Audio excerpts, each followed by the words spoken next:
Hello, good morning to all class 7 के बच्चे जो हिंदी पढ़ने वाले हैं। हम उनको पढ़ा रहे थे पार्ट 17 मीराबाई। पेज नंबर 130 पूरा हो गया। अब बारी आती है पेज नंबर 131 भाग 2। यहाँ तक हमने आपको पढ़ाया था, इससे आगे देखिए। कहानी लिखने वाला लेखक कहता है कि मीराबाई का विवाह चित्तौड़ के राणा सांगा के ज्येष्ठ पुत्र सबसे बड़े बेटे महाराज कुंवर भोजराज से हुआ। दोनों पति पत्नी सुखी जीवन बिता रहे थे। वे सदा पति की सेवा में लगी रहती। मीरा अपने पति की खिदमत करती रहती। विवाह के बाद भी उनकी उपासना में कोई कमी, पूजा इबादत में कोई कमी नहीं आई। मीरा की भक्ति से उनके पति भी प्रसन्न रहते। दुर्भाग्यवश बदकिस्मती से विवाह के 10 वर्ष के बाद इनके पति कुंवर भोजराज का स्वर्गवास हो गया। इससे मीराबाई के जीवन में बड़ा परिवर्तन आया।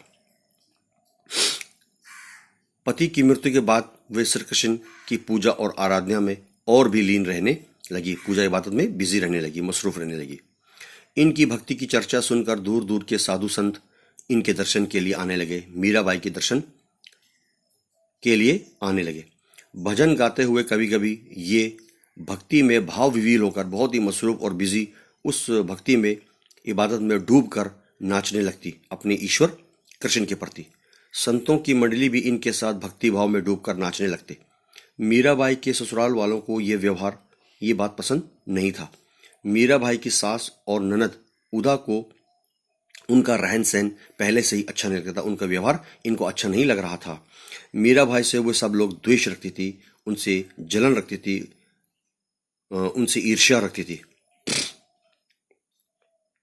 पति की मृत्यु के बाद उनके छोटे भाई राणा विक्रम सिंह ने मीराबाई को तरह तरह के कष्ट दिए, बहुत बुरा बर्ताव करने लगे। परंतु परिवार द्वारा जितना अधिक विरोध किया गया, मीराबाई का श्री कृष्ण के प्रति लगाव उतना ही बढ़ता गया। मीराबाई के एक पद ने ऐसा आभास होता है। मीराबाई ने 2 लाइन ऐसी लिखी अपने जीवन काल में कि उन्हें जान से मारने के लिए भी विष, उनको जहर दिया गया, परंतु उन पर उस जहर का कोई प्रभाव न हुआ। कैसे, आप देखिए। विष का प्याला राणो भेजियो, पीवत मीरा हांसी रे, मैं तो अपने नारायण की आप ही हो गई दासी रे। विक्रम राणा ने उनके लिए गिलास में शरबत के रूप में जहर भेजा, विष भेजा, जिसे पीने के बाद भी मीराबाई की मृत्यु नहीं हुई। वो और भी सुखी जीवन और अपने कृष्ण के प्रति आराध्य में लीन हो गई।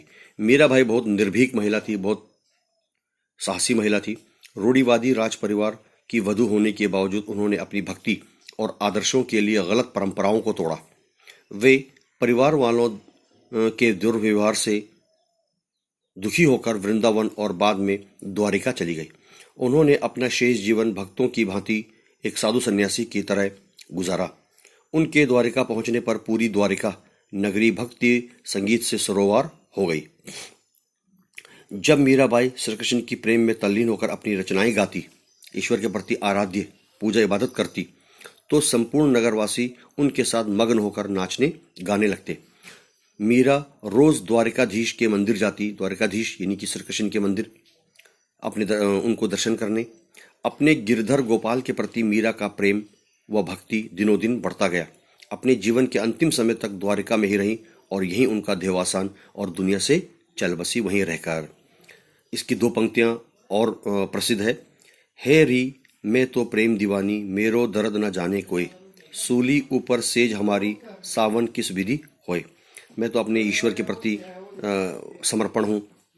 मैंने अपना जीवन अपने ईश्वर के प्रति समर्पित कर दिया है, तो मुझे किसी और चीज़ की कोई इच्छा नहीं है। मंगल मंडल पर सेज पिया है, किस विधि मिलना होए। मीराबाई में अभूतपूर्व काव्य क्षमता थी। उनकी रचनाओं में ब्रज भाषा, राजस्थानी, गुजराती भाषा के शब्द मिलते हैं। वस्तुतः उन्होंने काव्य रचना करने के उद्देश्य से ये पद नहीं लिखे, बल्कि अपने मन के भावों को सीधे व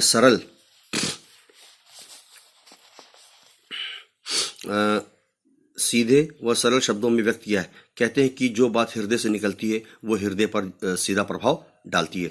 यही कारण था कि मीरा के पदों ने जन जन को प्रभावित किया और उनके हर पद हर एक की जुबान पर चढ़ गए। उनके जीवन काल में ही उनकी प्रसिद्धि दूर दूर तक फैल गई थी। मीराबाई ने उस समय किसी संप्रदाय से संबंध नहीं रखा, बल्कि अपनी निजी साधना को, इबादत को ही महत्व प्रधानता दी। मीरा की उपासना माधुर्य भाव की थी। उनके पद पढ़कर ऐसा प्रतीत, ऐसा जान लगता है, ऐसा मालूम होता है कि वह श्री कृष्ण को पति के रूप में पूजती थी। उनका एक बहुत सुंदर प्रसिद्ध पद यहाँ पर है। धन्यवाद।